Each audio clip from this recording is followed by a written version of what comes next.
Hello, I'm IX, and I'm just going to go over the results sometime this late or so. There are some shockers and some notable surprises here and there. We're heading to, or in international break with these results. I don't know what time international break starts. Some teams are in great form, some I don't know what's going on with them.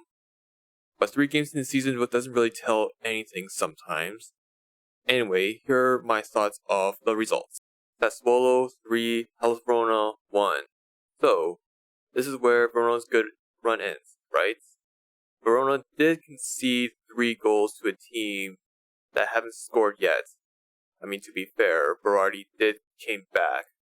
Yes, Sassuolo did score a goal from Piemonte and 2 from Berardi, with 1 being a penalty, but what's the plan if Berardi leaves, or gets injured, or goes out of form? Yes, you can use your scouts to find decent players. I mean, they did find Scamacca, Raspadori, and Frattesi, but is the mod sustainable? Roma 1, Milan 2. Okay, the game started off with Rui Patricio giving away a penalty, and then Leal doubled the lead with a bicycle kick. It's one of those goals you don't see a lot. A bonus is it came from a Calabria cross. Spina scored in the end of the 90th minute, was not enough. You know, Tomori got a red card? I heard about that. I also know that the Milan derby is coming up, so it's advantage for Milan. Maybe disadvantage, but I think it's an advantage. I know Milan are doing a great job before the break, but what's going on with Roma? In Roma standards, it's a horrible start.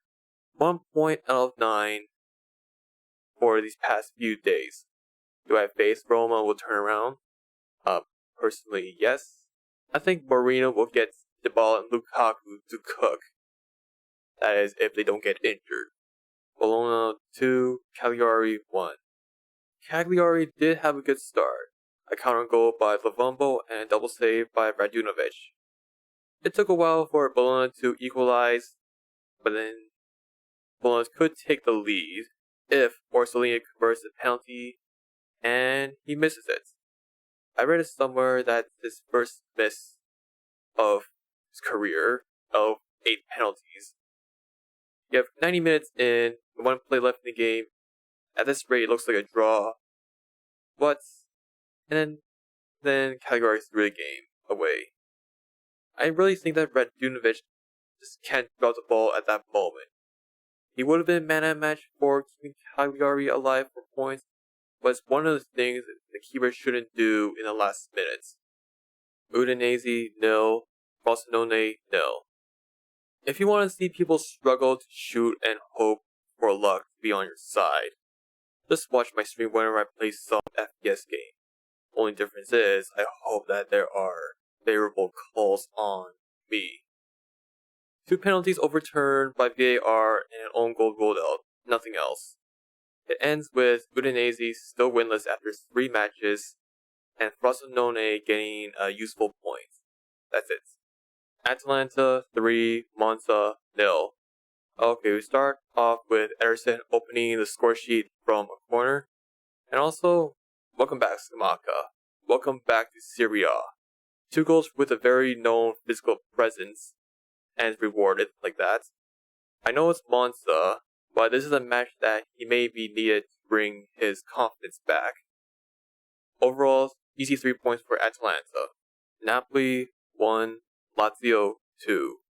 You're not going to win the league with Juan Jesus starting in and out. You're also not going to win the league with Rudy Garcia.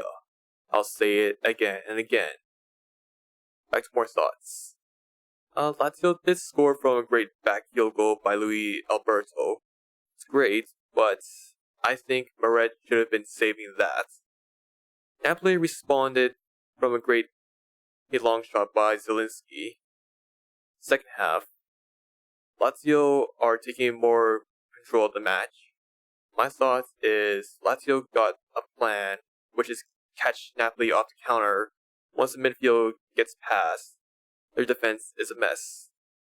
It's rewarded with a second goal by Kamana.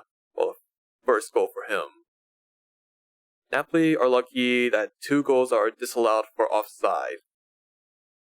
It would have been Guendouzi's great debut if he would have had a goal and assist for that, but they were called off. Although, I'll say that Napoli's third kit looks very, very beautiful. Inter for Fiorentina 0. Yes, Fiorentina got a lot of possession, but they didn't do anything with it. When Fiorentina has possession, there's just a bunch of sideway passes and back passes on their own half. I don't know how many times they touch the box on Inter's side, but I'm sure there's not a lot. Maybe 2 on the first half, and 5 or 7 on the second. Sommer doesn't really have to make a lot of good saves.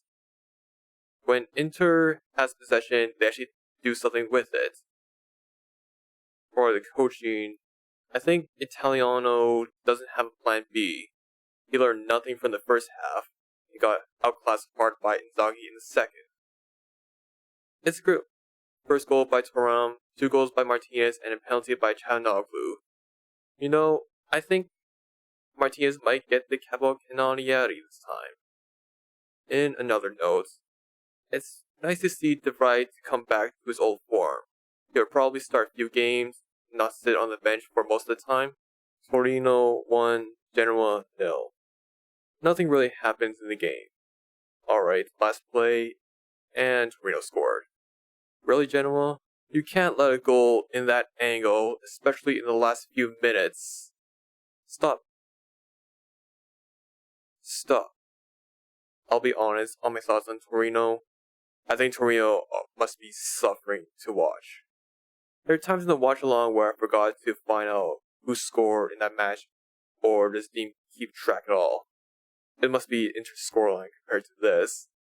Based on last season against any Serie A side, they scored 3 or more goals once. Not even Juve had that season. What's worse is, that one scoreline where they scored 3 or more goals is against Spezia. You know, the team that got relegated last season. Just where is the creativity in this team? Empoli 0, Juve 2. It's a classic Allegri game. Juve midfield can string passes but somehow ends up scoring. Shithouse goal by Danilo, where Empoli can't clear the ball. Empoli doesn't do anything in the final third, going to international break scoring 0 goals. Second Juve goal, I don't know what the keeper is doing all the way up there. You can't be sweeping when Chiesa is coming. Lecce 2, Salernitana 0. Lecce are in a good form right now.